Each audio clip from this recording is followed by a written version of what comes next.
Shalom, shalom, bien-aimés dans le Seigneur, c'est bel et bien moi, pasteur Charlie Congolo. Nous sommes là pour 1 heure dans la présence du Seigneur, le moment où nous aimons adorer notre Dieu et le moment où nous aimons aussi écouter sa parole. Et que le Seigneur vous bénisse aujourd'hui. Je sais que le Seigneur a quelque chose de très important pour chacun de nous aujourd'hui. Il nous a réservé une bonne parole et le Saint-Esprit nous fera du bien alors que nous adorons le Seigneur. Alors préparons nos cœurs à adorer le Seigneur et à lui offrir les fruits de nos lèvres qui confessent son nom. Nous allons dédier ce moment entre les mains du Très-Haut. Je vais prier le Seigneur. Père, nous sommes là dans ta présence. Nous élevons nos mains vers toi, notre Dieu et notre Roi. Nous venons t'offrir ce culte. Nous venons t'offrir ce service. Nous venons t'offrir ce moment. Viens Seigneur et règne au milieu de nous. Règne dans ta gloire. Laisse que ta présence soit avec nous, touche nos cœurs, prépare nos cœurs à t'adorer et prépare nos cœurs à recevoir ta parole. Nous te soumettons ce moment au nom précieux de ton Fils Jésus. Amen. Amen, amen et amen. Amen. Chantons pour le Seigneur et glorifions son Saint-Nom. Le Seigneur est bon et il est merveilleux. Alors chantons pour le Seigneur. Il est le même, hier, aujourd'hui. Il est le même, éternellement. Jésus, il est le même, hier, aujourd'hui. Il est le même, éternellement. Jésus, il est le même, hier, aujourd'hui. Il est le même, éternellement. Jésus qui sauve, Jésus qui règne, il n'a pas changé. Il est le même, éternellement. Jésus, il est le même, hier, aujourd'hui. Il est le même, éternellement. Jésus, il est le même, hier, aujourd'hui. Il est le même, éternellement. Jésus qui guérit, Jésus qui sauve, il n'a pas changé. Il est le même, éternellement. Jésus, il est le même, hier, aujourd'hui. Il est le même, éternellement. Le Dieu qui bénit, le Dieu qui change, il n'a pas changé. Il peut te sauver éternellement. Jésus, il est le même, hier, aujourd'hui. Il est le même, éternellement. C'est qu'il a fait hier, c'est qu'il a fait hier, il peut faire aujourd'hui. Il est le même, éternellement. Jésus, il est le même, hier, aujourd'hui. Il est le même, éternellement. Il a guéri hier, il a sauvé hier, il peut guérir aujourd'hui. Il peut te sauver éternellement. Jésus, il est le même, hier, aujourd'hui. Il est le même, éternel. Oh, j'ai veux chanter pour Jésus. Il est le roi, dans ma vie de tous les jours. Il est le roi, sa victoire m'appartient. Désormais, avec toi, Jésus, je régnerai à jamais. J'ai veux chanter pour Jésus. Il est le roi, dans la vie de tous les jours. Il est le roi, sa victoire m'appartient. Désormais, avec toi Jésus, je régnerai à jamais. Je veux sauter pour les murs. Il est le roi, dans ma vie de tous les temps. Il est le roi, sa victoire m'appartient. Désormais, avec toi Jésus, je régnerai à jamais. Je veux crier pour Jésus. Il est le roi, dans ma vie de tous les jours. Il est le roi, sa victoire m'appartient.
es le roi.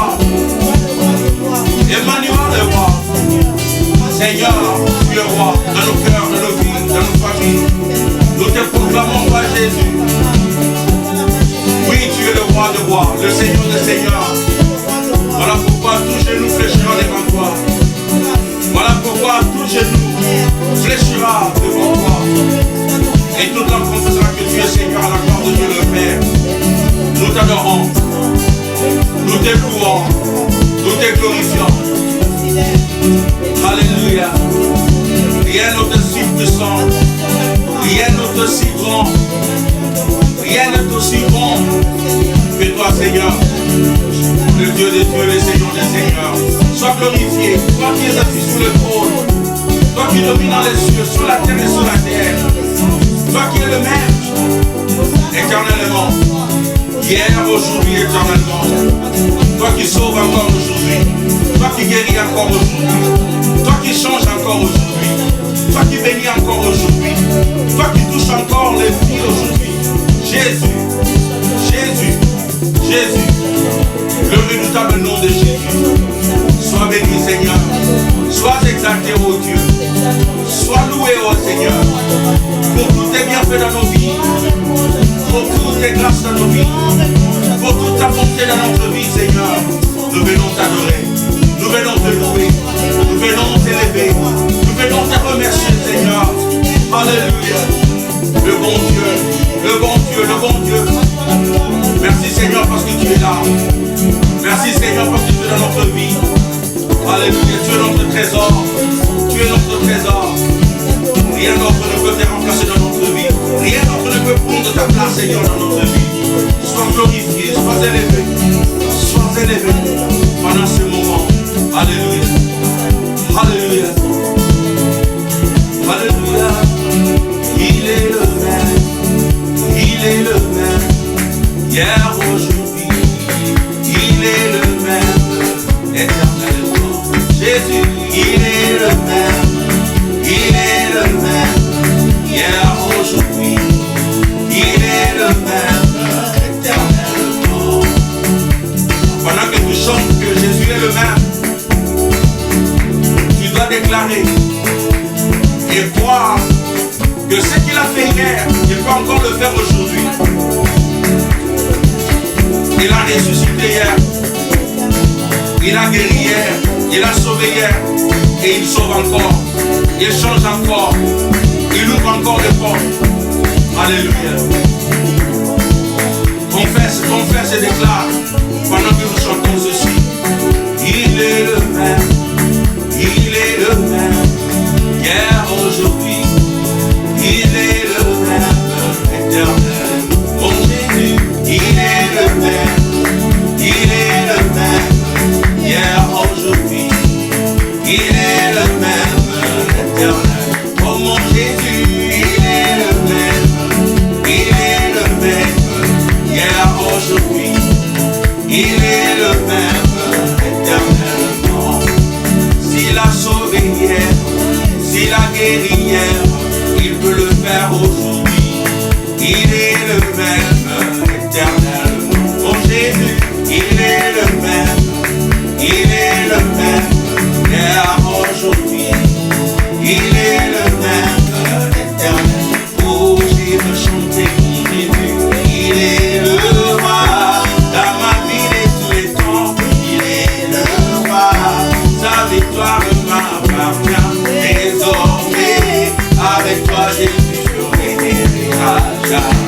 Oh, j'ai fait louer mon Jésus, il est le roi, dans ma vie de tous les jours, il est le roi, oh, sa victoire m'appartient, désormais, avec toi Jésus, je régnerai à jamais. Oh, j'ai fait prier pour Jésus, il est le roi, j'ai veux prier pour Jésus, il est le roi, j'ai veux chanter pour Jésus, il est le roi, j'ai veux chanter pour Jésus, il est le roi. Oh, Emmanuel, le roi, Emmanuel,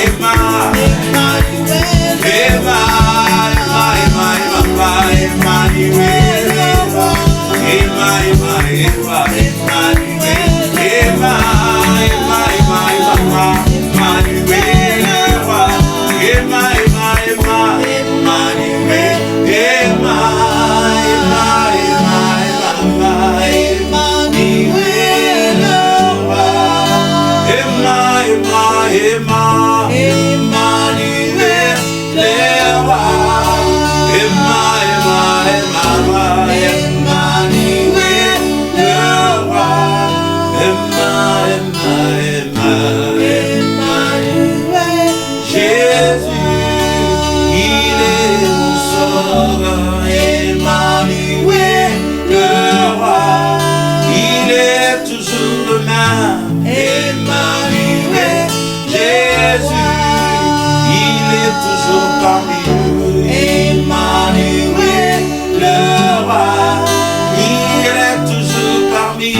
Il est toujours parmi nous.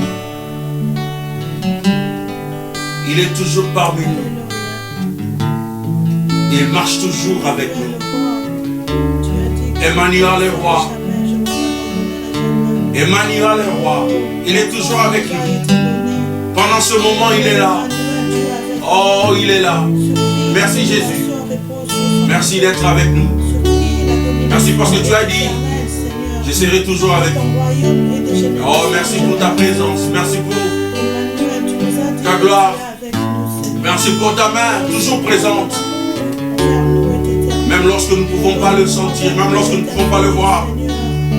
Seigneur, nous savons que tu es là. Parce que tu as promis que tu seras toujours là. Oh, merci Seigneur. Emmanuel, sois élevé Jésus. Sois élevé Jésus. Sois élevé Jésus. Alléluia. Emmanuel. Tu es roi. Tu es roi parmi nous. Oh. Je te bénis, Seigneur. Tu es roi, tu es roi. Tu as dit que nous ne sommes pas seuls. Tu es avec nous. Nous ne sommes pas seuls et nous ne serons jamais seuls. Tu es oh, digne-tu, Seigneur. Digne de toi, remercier, louer, adorer.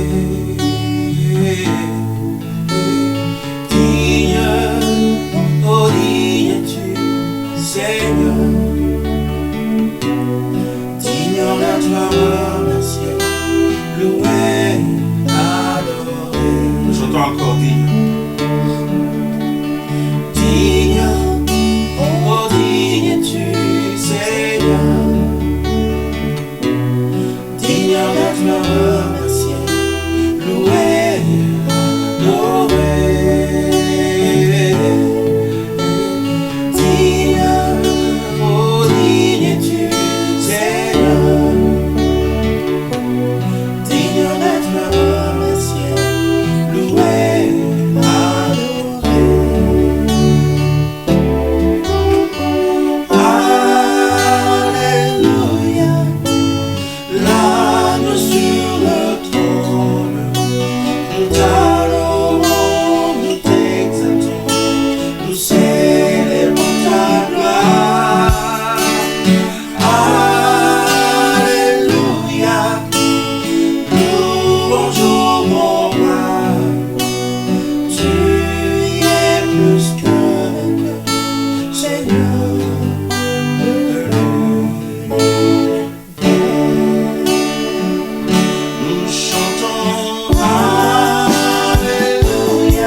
chantons Alléluia, l'agneau sur le trône.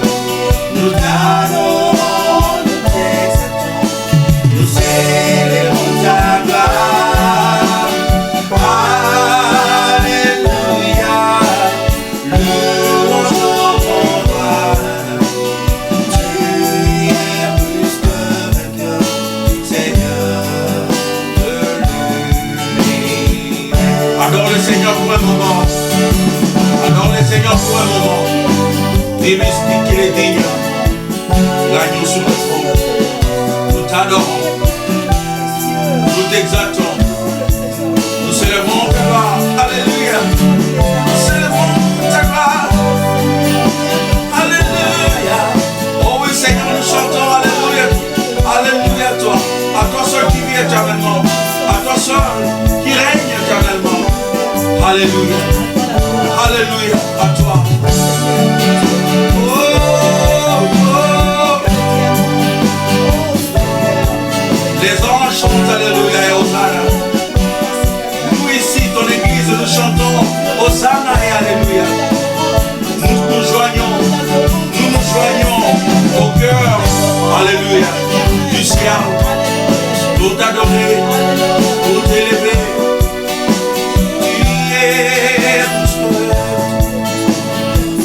Tu es digne de recevoir notre adoration et notre louange. Chante-toi encore.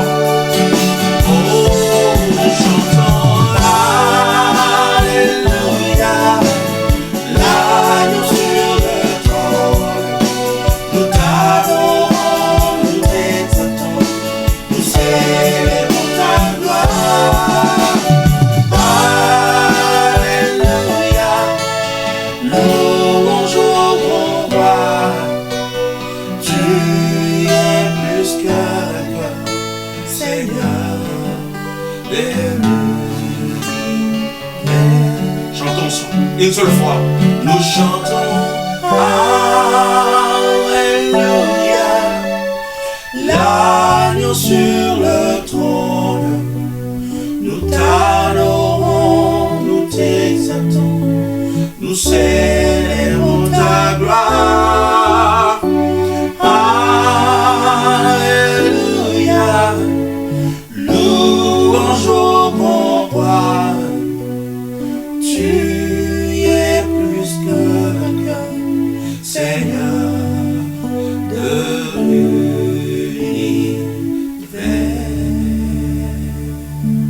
Alléluia, alléluia. Alléluia, alléluia, alléluia. Seigneur de l'univers, Seigneur de l'univers, Seigneur de l'univers. Nous savons que tu règnes, nous savons que tu gouvernes, nous savons que tu vis éternellement, nous savons que tu es sur le trône. Tout peut changer, mais tu ne changeras jamais. Les circonstances peuvent changer, mais tu ne changeras jamais. Tu es le même, l'agneau sur le trône. Tu règnes, Seigneur. Tu règnes. Nous le déclarons, nous le confessons. Au-delà de tout, au-delà de nos faiblesses, nous confessons que tu règnes. Tu règnes et tu règnes. Les ténèbres n'y régneront pas toujours. Car toi, la lumière du monde, tu règnes à toujours. Sois glorifié notre Dieu. Sois béni pour nos vies. Sois béni pour tout ce que tu nous donnes, pour tout ce que tu fais, pour tout ce que tu as fait, pour tout ce que tu feras. Seigneur, nous te rendons gloire et honneur pour les portes que tu ouvres, pour les bénédictions dont tu nous combles, pour ta grâce infinie, pour ton pardon que nous ne méritons même pas. Gloire te soit rendue à jamais. Au nom de Jésus, nous te disons Amen et Amen. Est-ce que nous pouvons encore acclamer pour Jésus et acclamer pour Jésus? Acclamer pour Jésus. Alléluia. Que Dieu vous bénisse. La parole que je vous apporte aujourd'hui s'intitule « Si je crois, pourquoi est-ce que je doute ?» Si je crois, pourquoi est-ce que je doute? Je ne sais pas comment une personne peut être chrétienne et ne pas avoir de doute de temps en temps. La foi nécessite, pour être foi, la foi nécessite un peu de doute. dans la vie, nous aurons toujours des doutes. Mais lorsque nous venons à Dieu, nous avons des doutes. Des doutes qui sont créés par des questions qui n'ont pas de réponse. Il y a tellement de questions sur Dieu que nous ne pouvons pas trouver des réponses. Si Dieu m'aime, pourquoi est-ce que je souffre? Si Dieu écoute mes prières, pourquoi est-ce qu'il ne répond pas à mes prières? Pourquoi est-ce que Dieu ne fait pas toujours ce qu'on lui demande? Pourquoi est-ce que Dieu a laissé cette situation m'arriver? Pourquoi ça arrive à ma famille? Pourquoi ça arrive à mes enfants? Pourquoi ma santé se détériore alors que je prie le Seigneur? Si Dieu existe, pourquoi il y a tant de souffrances dans le monde? Si Dieu existe, mais pourquoi il y a tant de morts? Mais où est ce Dieu-là? Est-ce que Dieu existe? Dieu existe-t-il? Il y a tellement de questions qui amènent des doutes dans notre foi. Ceux qui ont la foi, ceux qui prient en Dieu, il y a un moment donné dans notre vie, dans notre foi, dans notre marche avec le Seigneur, nous rencontrons ces questions dans notre tête. Très souvent, nous ne voulons pas les poser. Très souvent, nous ne voulons pas les exprimer. Nous ne disons rien. Mais dans notre tête, nous avons des questions et des questions qui amènent des doutes. Nous ne comprenons pas ce qui nous arrive. Si je crois, pourquoi est-ce que je doute? Il y a le problème entre la foi et le doute. Est-ce que lorsqu'on a la foi, on ne peut pas avoir de doute? Je peux vous répondre à cette question que le doute est normal dans la foi. Et la foi peut marcher avec le doute. Parce que très souvent, lorsque nous avons des doutes, nous disons, oh, c'est le diable, c'est l'ennemi, il me donne ses idées, il veut que je doute de Dieu, il veut que je doute de la puissance de Dieu. C'est normal qu'on ait des doutes dans notre foi. En fait, si il arrivait, ou si il vous arrivait, si jamais vous arriviez à un endroit où tous vos doutes sont partis, sont dissipés, et où toutes vos questions sont répondues, alors respirez profondément et détendez-vous parce que vous êtes arrivé au ciel. Parce qu'il n'y a qu'au ciel où il n'y aura plus de doutes, où toutes nos questions seront répondues et où tous nos doutes seront dissipés. Ce n'est qu'au ciel, lorsque nous allons rencontrer Dieu, c'est en ce moment-là qu'on va comprendre beaucoup de choses. Mais pendant que nous vivons ici, dans notre marche avec le Seigneur, nous aurons beaucoup de doutes. Il y aura trop de doutes. Il y a un homme de Dieu. Il s'appelle Billy Graham, ce grand évangéliste américain. Un journaliste lui a posé la question un jour, quand vous serez devant Dieu, le jour où vous serez devant Dieu, au paradis, quelle question vous allez lui poser? Il dit, je vais poser à Dieu une question. Pourquoi moi? Pourquoi moi? Il n'arrivait pas à comprendre la grâce que Dieu lui avait faite d'être aussi à une grande influence pour sa génération et des générations futures. Il se regardait lui-même, il se disait qu'il ne méritait pas et que Dieu lui avait choisi par sa grâce. Mais il ne comprenait pas, mais pourquoi est-ce que Dieu m'a choisi? Pourquoi moi? En ce temps, pourquoi moi? Il a dit, lorsque je serai devant le Seigneur, je lui poserai la question, pourquoi moi? Mais il y a des gens qui sont de l'autre côté, du côté des gens qui disent, mais pourquoi ça n'arrive qu'à moi? Pas dans le sens de quelque chose de bien, mais dans le sens de quelque chose de négatif. Mais pourquoi les accidents, ça n'arrive qu'à moi? Pourquoi les pertes, ça n'arrive qu'à moi? Pourquoi ça n'arrive qu'à mes enfants? Pourquoi ça n'arrive qu'à ma famille? Mais pourquoi ça n'arrive qu'à nous? Pourquoi ça n'arrive qu'à ma famille, à mon église? Mais pourquoi ça n'arrive qu'à moi? Nous avons ces questions, malgré que nous prions, malgré que nous avons la foi, mais nous avons des doutes. Alors aujourd'hui, nous allons aborder cette question pour comprendre comment est-ce que nous pouvons faire face aux doutes. Il y a un passage dans les Écritures qui nous montre, qui illustre très bien ce dont je suis en train de parler. Jésus était entouré par la foule. Il y avait des gens qui étaient là pour écouter sa parole, pour écouter Jésus. Et Jésus était en train de s'adresser à la foule. Et la parole de Dieu nous dit dans Marc chapitre 9, verset 17-18, et puis verset 21 à 23. Marc chapitre 9, verset 17 à 18, et puis 21 à 23.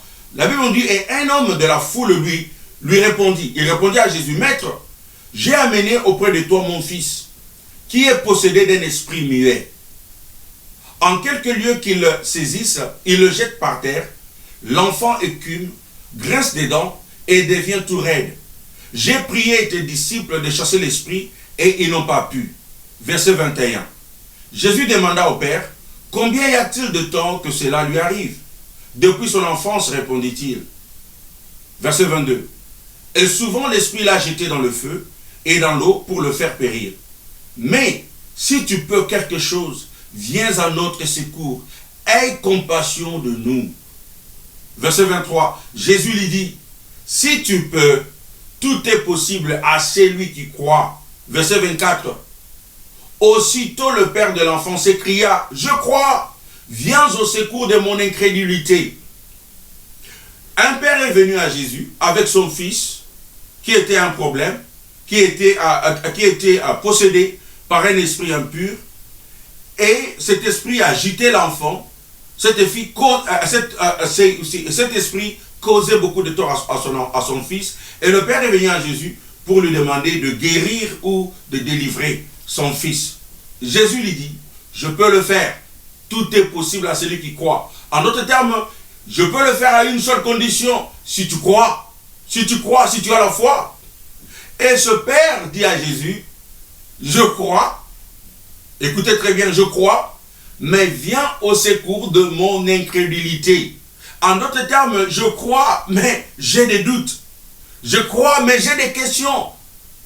Mais je suis sincère, je suis honnête, viens au secours de mon incrédulité. Viens au secours de mon incrédulité. Ce père, il était tellement honnête avec Jésus, il était tellement sincère avec Jésus, que la Bible nous dit, lorsque vous lisez le verset suivant, que Jésus a guéri son fils. Il a guéri son fils, malgré que ce père, il était incrédule. Il avait dit, viens au secours de mon incrédulité. Cela n'a pas fait en sorte que Jésus ne guérisse pas le fils. Mais en fait, il a avoué le fait qu'il était un peu incrédule, il avait un peu de doute. Ça nous montre une chose. Ça nous montre que lorsque nous avons des doutes, cela n'est pas un reniement de la foi. Parce que ce père, il est en train de dire, je crois, viens au secours de mon incrédulité. En fait, le doute, ce n'est pas le synonyme de manque de foi. Lorsque nous avons des doutes, lorsque nous avons des questions sur Dieu, lorsque nous avons des questions sur nos circonstances, sur notre vie, cela ne renie pas la foi. Voilà pourquoi nous ne devons pas avoir peur de poser des questions sincères et honnêtes au Seigneur et de les dire comme nous les sentons. Lorsque nous venons devant le Seigneur et nous prions, lorsque nous avons des questions, nous avons des doutes, nous devons le faire. Ce Père n'a pas hésité de dire, écoute, je suis incrédule.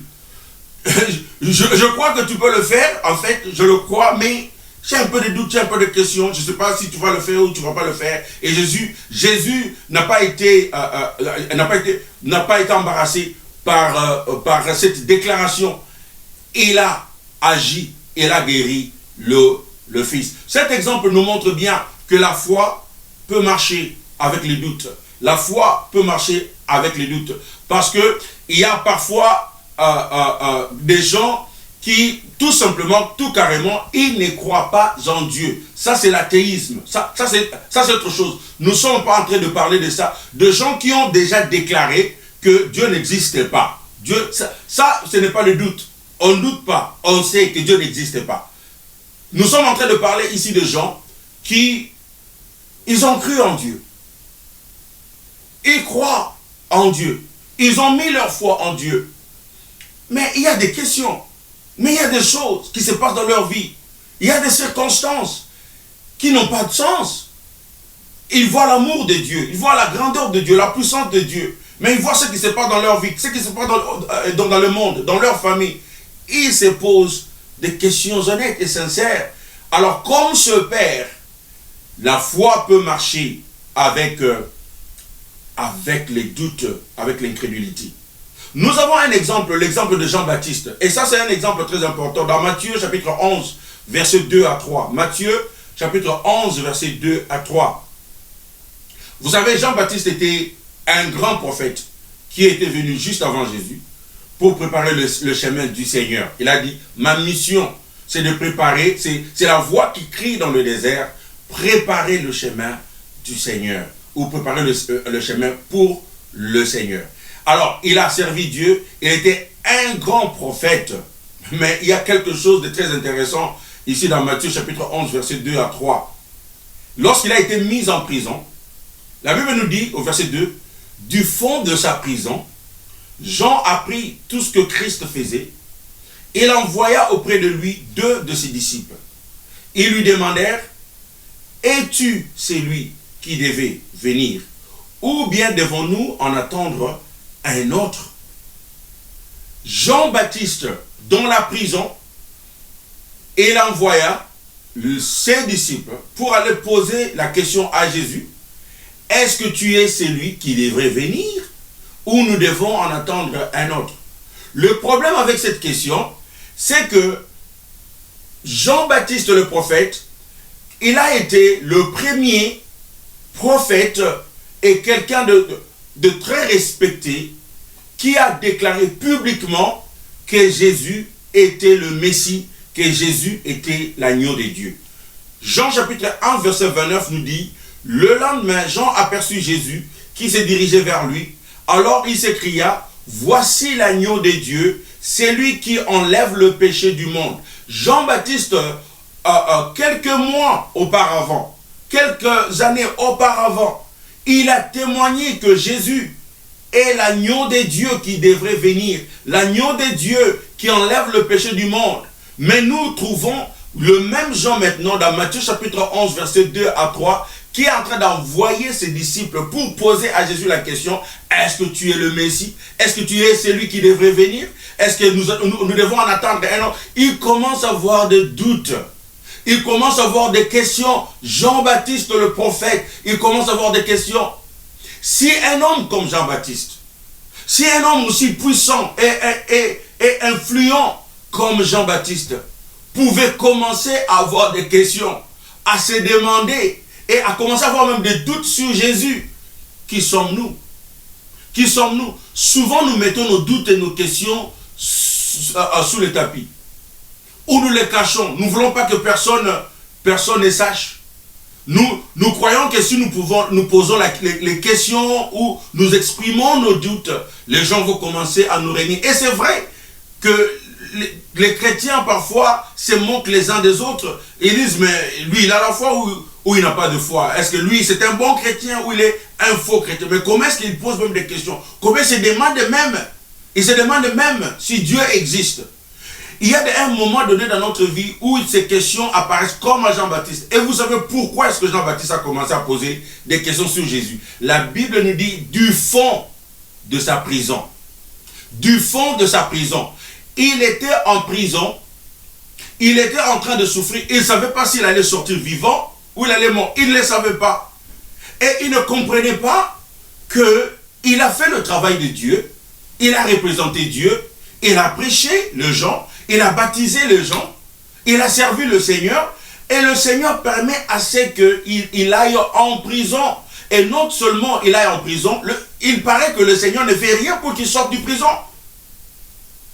Peut-être il s'attendait à ce que le Seigneur frappe Hérode, le roi. Peut-être il s'attendait à ce que le Seigneur envoie les anges pour le délivrer, pour le faire sortir du prison. Mais non, le Seigneur le laisse en prison. Et nous savons le reste de l'histoire, en fait. Jean-Baptiste a été décapité. Donc, il y avait une contradiction. Il y avait une contradiction dans sa vie. Il était un homme comme toi et moi. Il prêchait ce Dieu puissant.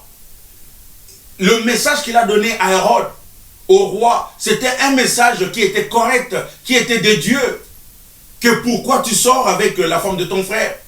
C'était correct.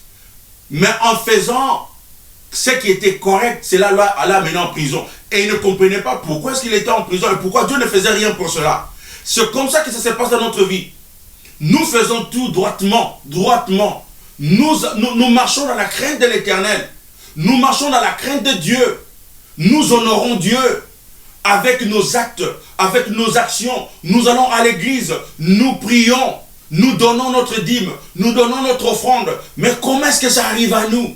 Comment est-ce que ça nous est arrivé? Pourquoi est-ce que ça arrive à nous? Nous avons cette question comme ça. Et le problème, c'est que, au lieu de faire comme Jean-Baptiste avait fait, il envoie ses disciples pour poser la question, au lieu de souffrir avec ces questions dans son cœur, ce que nous faisons, nous les cachons. Nous ne voulons pas que personne ne sache. Et nous souffrons avec nos questions, avec nos doutes. Combien de questions vous avez? Combien de doutes vous avez dans votre cœur? Combien de fois vous avez approché votre pasteur? Combien de fois vous avez approché un frère, une soeur chrétienne que vous savez il est mature?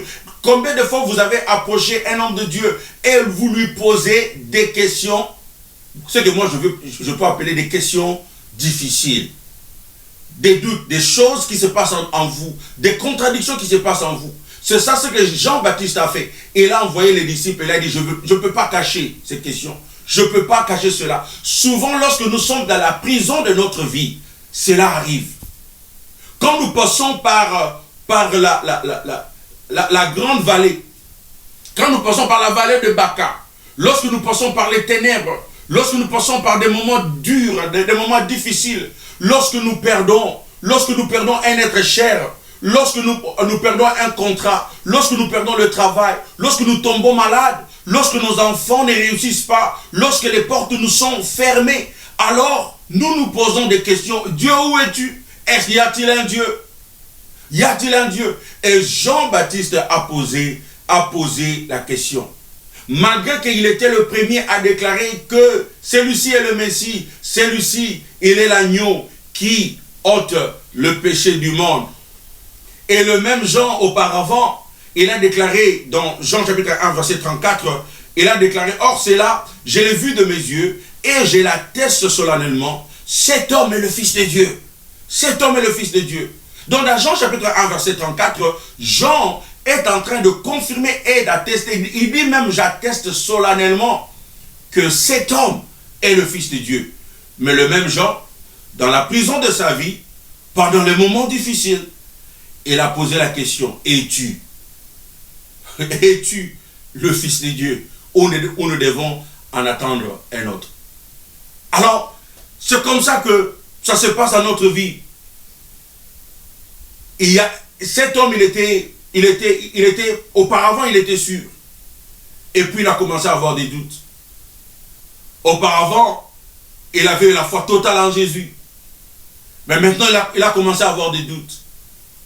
Parce qu'en fait, lorsqu'il a témoigné que celui-ci est le Fils de Dieu, il a cru au Fils de Dieu. Et il a cru en ce Dieu qui a envoyé son Fils. Mais maintenant qu'il est en prison, il se demande, est-ce que c'est Dieu qui m'a envoyé? Combien de fois ça nous arrive de commencer à nous poser la question, est-ce que c'est Dieu qui m'a envoyé? Mais si c'est Dieu qui m'a envoyé, mais pourquoi est-ce que ça ne réussit pas? Si c'est Dieu qui m'a dit, pourquoi est-ce que ça ne réussit pas? Si c'est Dieu qui m'a donné la parole, mais pourquoi est-ce que je suis là où je suis? Il y a une contradiction entre ce que nous savons avec ce que nous vivons. Alors, il y a des questions. Maintenant, ce qui m'intéresse le plus maintenant, c'est la réaction de Jésus à cette question qui lui a été posée. Es-tu le Fils de Dieu? Lorsque Jean-Baptiste a manifesté ses doutes, ses questions, ses contradictions à Jésus, lorsque Jésus l'a su, dans Matthieu chapitre 11, verset 4, regardez comment Jésus répond à Jean-Baptiste. Matthieu chapitre 11, verset 4. La Bible dit, à partir du verset 4 plutôt, Matthieu chapitre 11, à partir du verset 4. Et Jésus leur répondit, retournez auprès de Jean et racontez-lui ce que vous entendez et ce que vous voyez. Verset 5. Les aveugles voient, les paralysés marchent normalement, les lépreux sont purifiés, les sourds entendent, les morts ressuscitent. La bonne nouvelle est annoncée aux pauvres. Verset 6. Heureux celui qui ne perdra pas la foi à cause de moi. Jean a posé la question, es-tu celui qui devait venir? Jésus n'a pas répondu directement à cette question. Il n'a pas parlé de lui, que oui, je suis celui qui devrait venir. Il a pointé à ce qu'il faisait. Il a pointé au miracle. Il a dit, les aveugles voient, les paralysés marchent, les lépreux sont purifiés, les sourds entendent, les morts ressuscitent. La bonne nouvelle est annoncée aux pauvres. Il dit, allez dire à Jean qu'il peut douter de moi, mais allez lui dire ce que vous avez vu. Allez lui dire ce que vous avez vu. Lorsque Jean a eu des questions sur Jésus, Jésus lui rassure pour lui dire que oui, je suis celui qui devrait venir. La preuve, regardez ce que je suis en train de faire.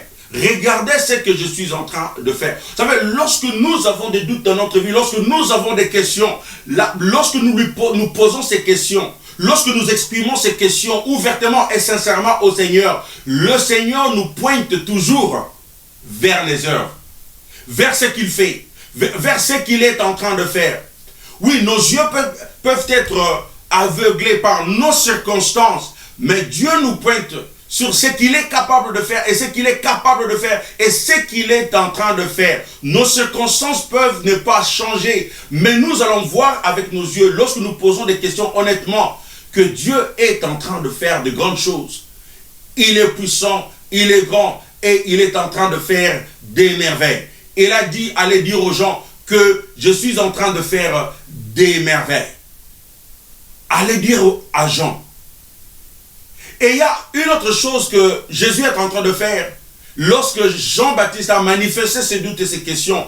Et je vais vous dire que c'est comme ça que Jésus répond à nos doutes et à nos questions. Remarquez le même chapitre, Matthieu chapitre 11, verset 7 à 11 cette fois-ci. Matthieu chapitre 11, verset 7 à 11. La Bible nous dit, comme les envoyés s'en allaient, Jésus saisit cette occasion pour parler de Jean à la foule. Qu'êtes-vous allé voir au désert? Leur demanda-t-il. Un roseau agité ça et là par le vent? Oui. Qui donc êtes-vous allé voir? Un homme habillé avec élégance? Généralement, ceux qui sont élégamment vêtus vivent dans les palais royaux. Mais qu'êtes-vous donc allé voir au désert? Un prophète? Oui, assurément, et même bien plus qu'un prophète. C'est moi qui vous l'ai dit, car c'est celui dont il est écrit, j'enverrai mon messager devant toi et te préparera le chemin. En fait, Jésus, au lieu de réprimander Jean-Baptiste, au lieu de ridiculiser Jean-Baptiste, Jésus commence à louer Jean-Baptiste devant la foule et devant les disciples de Jean-Baptiste qui étaient venus. Ça, c'est une attitude qui est contraire et en opposition avec ce que nous voyons très souvent au milieu chrétien. Lorsque quelqu'un manifeste ses doutes, ses contradictions, ses questions, on dit, il commence à régner la foi. Pourquoi est-ce qu'il pose des questions? Il y a même des endroits où vous ne pouvez même pas poser des questions comme ça. Vous devez seulement dire Amen. Amen et Amen. Et accepter tout et avaler tout. Mais une bonne église, un bon environnement permet à ce que les gens posent des questions. Jésus a permis à ce que Jean-Baptiste pose des questions et exprime ses doutes. Il a permis, et non seulement il a permis, Jésus n'a pas ridiculisé ou n'a pas réprimandé ou n'a pas humilié Jean-Baptiste. Au contraire, dans ce passage que nous avons lu, Jésus loue Jean-Baptiste. Il détourne l'attention des gens sur les questions, sur la faiblesse de Jean-Baptiste, sur ses contradictions. Et il dit, cet homme ici, c'est un grand prophète. En fait, de ceux qui sont nés de femmes, il n'y a pas un grand prophète que cet homme, Jean-Baptiste. Il le loue. En d'autres termes, il déclare, Jean-Baptiste, tu peux avoir des doutes sur moi. Tu vas avoir des doutes à cause de tes circonstances, à cause de tes problèmes. Mais moi, je veux te dire, je te fais toujours confiance, que je te connais toujours par ton nom. Je sais qui tu es. Jésus est en train de nous dire, c'est comme ça que Jésus répond, et c'est comme ça que Jésus agit lorsque nous avons des questions, lorsque nous avons des doutes. Au lieu qu'il nous rejette, il ne nous rejette pas. Au contraire, il nous dit, je te connais par ton nom. Je te connais par ton nom. Tu peux avoir des doutes sur moi. Tu peux avoir des doutes sur mon existence. Mais moi, je n'ai pas de doutes sur toi. Moi, je n'ai pas de doutes sur toi. Tu peux avoir des doutes sur ce que je peux faire. Mais moi, je n'ai pas de doutes sur toi. Je te connais par ton nom. Je t'aime. Je te connais par ton nom. Tu fais toujours partie de mon équipe. Jean-Baptiste, tu fais toujours partie de mon équipe. Même lorsque tu as des doutes, même lorsque tu commences peut-être à te poser des questions sur Dieu, sur la puissance de Dieu, même lorsque tu passes par des moments comme ça, Jean-Baptiste, tu fais toujours partie de mon équipe. Je ne te réunis pas. Dieu ne nous réunit pas. Dieu ne nous abandonne pas. Dieu ne nous ridiculise pas. Dieu ne nous humilie pas lorsque nous lui posons des questions ou lorsque nous avons des doutes, tout simplement. Parce que parfois, lorsque tu vas aller prier, tu peux te dire, oh, je vais d'abord dissiper tous mes doutes avant que je prie. Je vais d'abord avoir des réponses à mes questions avant que je prie. Non, Dieu te dit, viens à moi tel que tu es. Jean-Baptiste a posé des questions et Jésus l'a loué. Jésus n'a même pas fait attention. Jésus n'a même pas fait allusion à ces contradictions-là.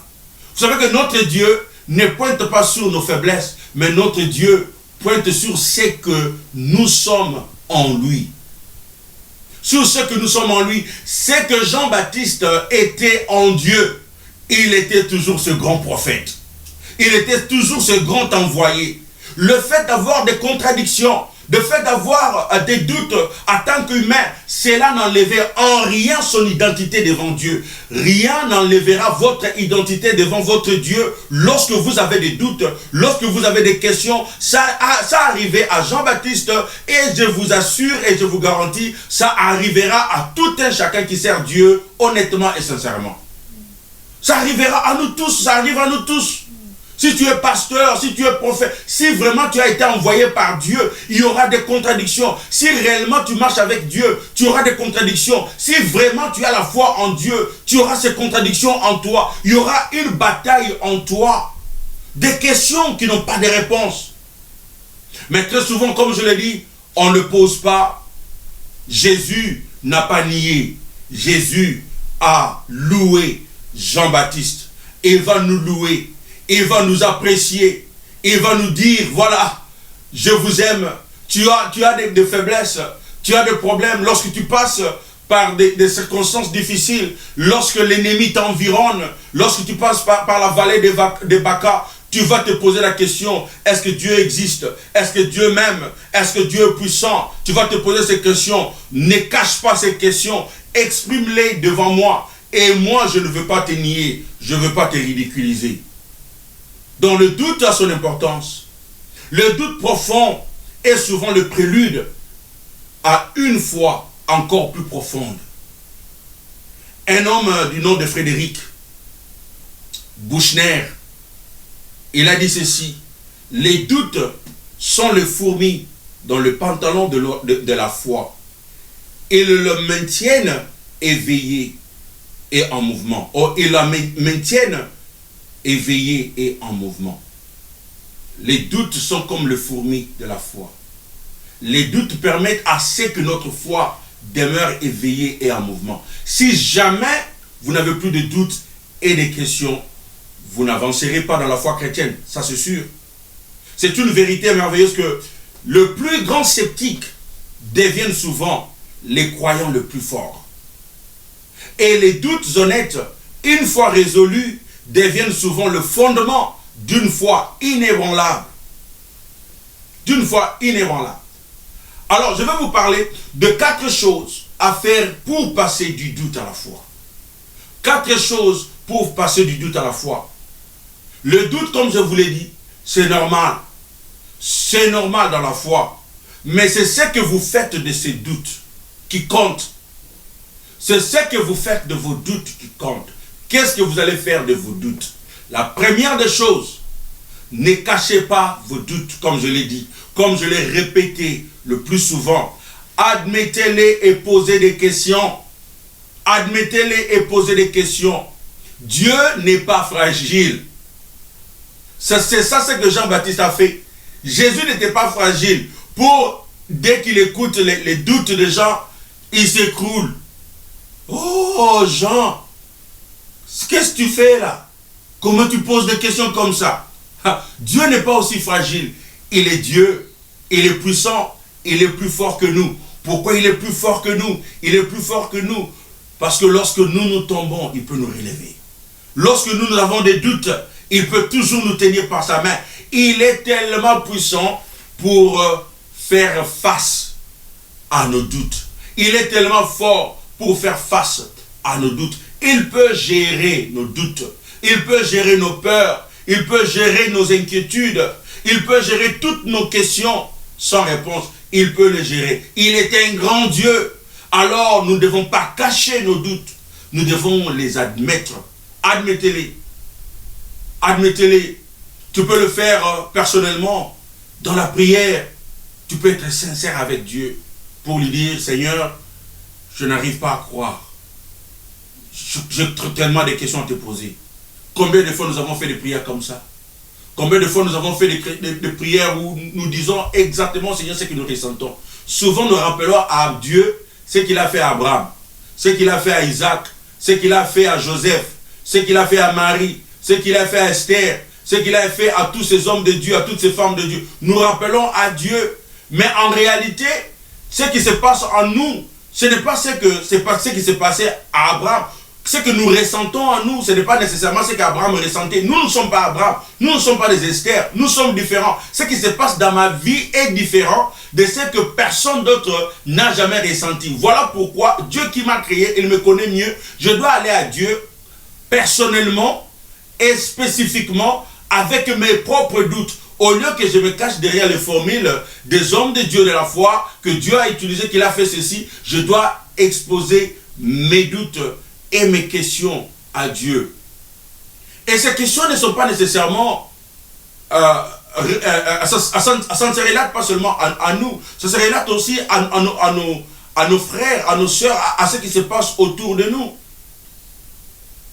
En tant que pasteur, l'une des choses difficiles, c'est lorsque vous priez, vous avez vraiment passé du temps dans la prière pour un membre de l'église qui est en train de souffrir. Vous avez prié, vous avez jeûné, vous avez cherché Dieu. Et en fin de compte, cette personne part. Il meurt. Ceux qui sont pasteurs, ceux qui sont hommes de Dieu, ils peuvent les témoigner. C'est que vous ressentez en vous.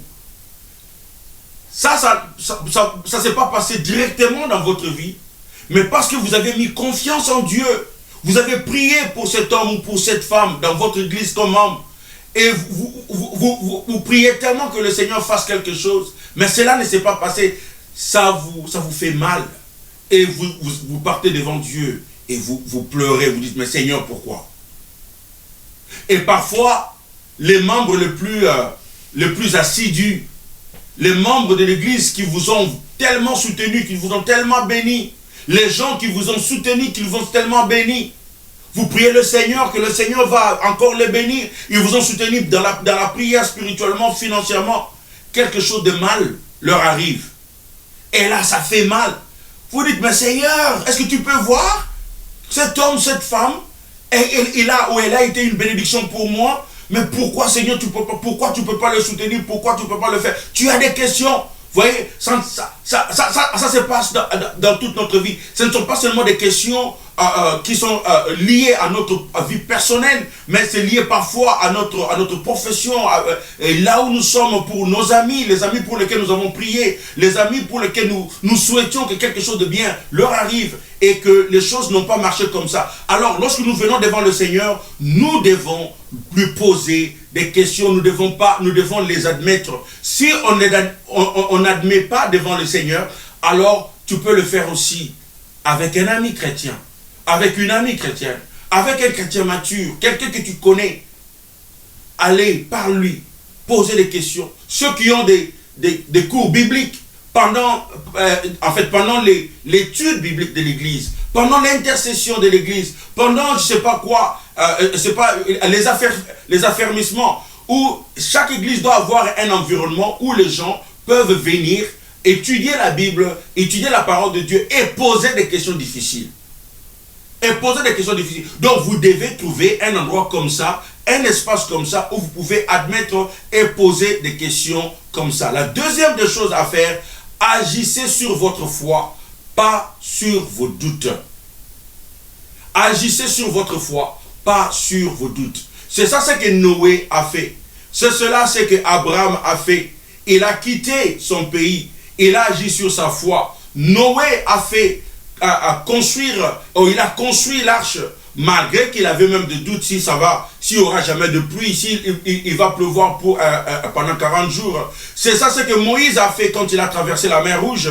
Il ne savait pas, en mettant le pied, si ils vont se noyer ou non. C'est ça ce que David a fait quand il a affronté Goliath. Il ne savait pas, tous ces gens ne savaient pas comment est-ce que ça allait se terminer. Ils ne savaient pas. Ils ont agi sur leur foi. Ils ont dit, Seigneur, je me remets à toi. Je vais agir par la foi. Ça, c'est la deuxième façon de passer du doute à la foi. La troisième chose, doutez de vos doutes, mais pas de votre foi.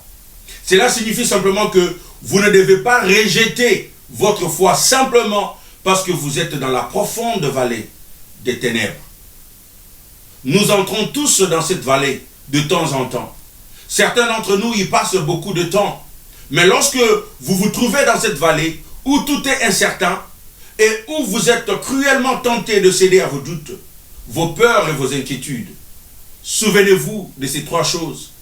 Continuez à marcher. Ou souvenez-vous de ces trois mots. Continuez à avancer.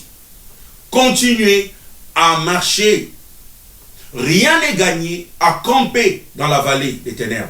La seule issue est de continuer à marcher.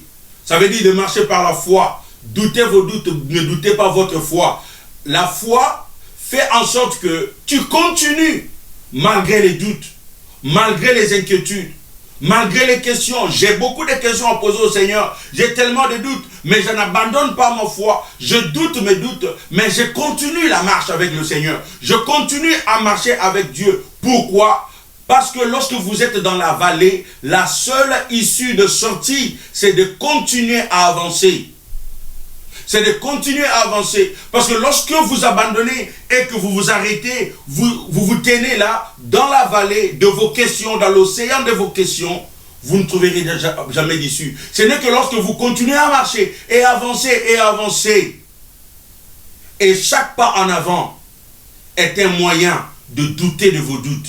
Et bientôt, la lumière brillera à nouveau. Et la dernière chose à faire pour passer du doute à la foi, continuez à revenir ou à penser à ce que vous savez être vrai. Il y a des choses que nous doutons dans notre vie, bien sûr. Il y a des choses pour lesquelles nous avons des questions, mais il y a des choses pour lesquelles nous savons que c'est vrai. Alors, quelles sont les choses que vous savez que c'est vrai? Savez-vous que Dieu est bon? Si vous avez des doutes, savez-vous que Dieu est puissant? Oui, je sais que Dieu est puissant, mais j'ai des doutes. Alors, parce que vous savez que Dieu est puissant, alors revenez, et revenez, et revenez encore sur ce que vous connaissez là. Yes, oui, vous connaissez qu'il est puissant. Oui, vous connaissez qu'il est bon. Mais je ne comprends pas pourquoi est-ce que ma vie va dans la direction contraire. Pourquoi est-ce qu'il ne me répond pas à mes questions? Mais après, tu t'es ressaisi, tu t'es dit, je sais que tu es bon. Je sais que tu es grand. Revenez à ce que vous savez qu'il est vrai. Un homme de Dieu, un grand homme de Dieu, il a une très grande église aux États-Unis. Mega church, comme on appelle ça. Une église de milliers de gens. Un jour, son père est tombé malade. Et son père qui avait commencé l'église, il avait le cancer. Il souffrait beaucoup. Alors son fils qui a vu son père grandir dans la foi, ce fils qui a vu son père servir Dieu pendant toute sa vie, il ne pouvait pas comprendre comment est-ce que son père souffrait autant. Et Dieu ne faisait rien. Il est venu chez son père qui était pasteur à l'époque. Il lui pose la question, papa, mais pourquoi est-ce que Dieu ne te guérit pas? Pourquoi est-ce qu'il ne fait pas quelque chose? Pourquoi il n'arrête pas cette souffrance? Son père lui répondit, mon fils, sa grâce et sa miséricorde durent à jamais. Sa grâce et sa miséricorde durent à jamais. Et il a donné cette réponse quelques heures après. Il a dit, son père s'éteint. Son père est décédé. Il n'a jamais oublié cette réponse.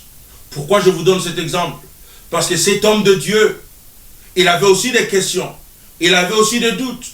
Mais à la fin, il a dit, j'ai des doutes.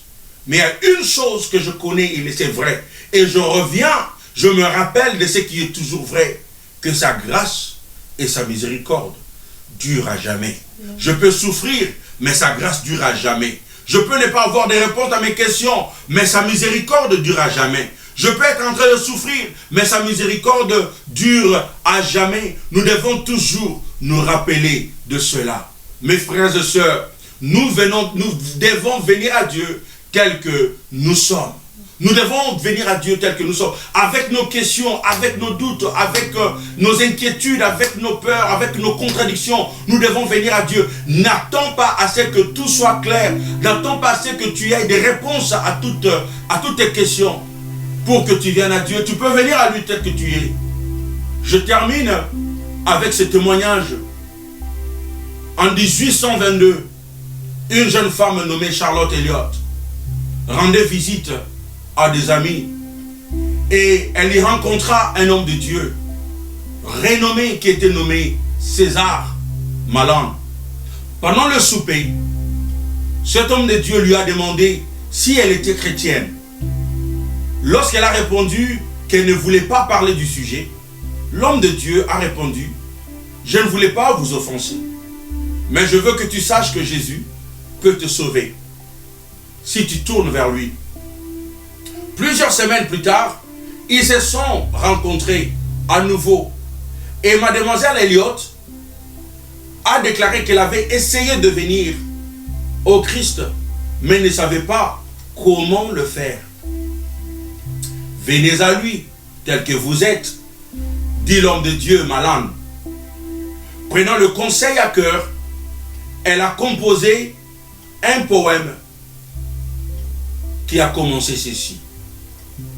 Tel que je suis, sans rien dans moi, si l'on ton sang versé pour moi et ta voix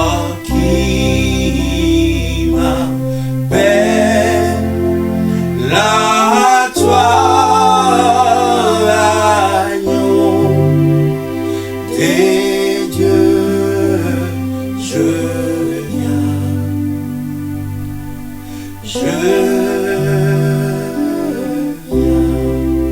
C'est comme ça que le poème avait commencé. En 1849, un homme du nom de William Bradbury, il a mis la musique à ce poème que nous avons chanté. Depuis lors, ce poème est devenu l'un des hymnes le plus apprécié de tous les temps. Et pendant de nombreuses années, Billy Graham a terminé tous ses sermons de croisade avec ces chansons telles que je suis. Et le troisième verset de cette chanson contient le propre témoignage de Charlotte Elliott, cette femme qui a écrit ce poème. Elle a chanté ceci. Tel que je suis, ton cœur est prêt à prendre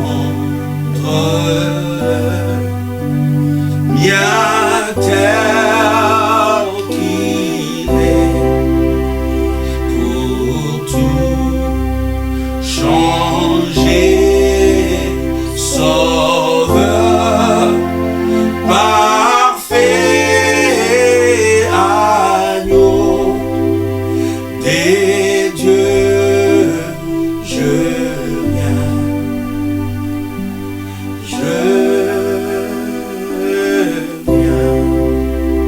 Et le dernier verset contient la promesse que Dieu nous a faite lorsque nous venons à lui, tels que nous sommes. Tel que je suis, ton compte amour à tout pardonner sans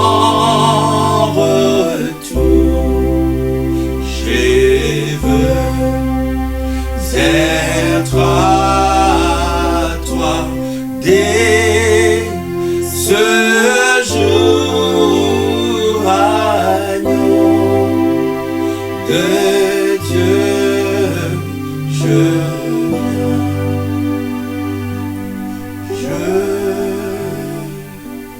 viens. C'est aussi la promesse que Dieu fait à vous et à moi. Dieu ne détourne jamais un honnête sceptique. Jamais.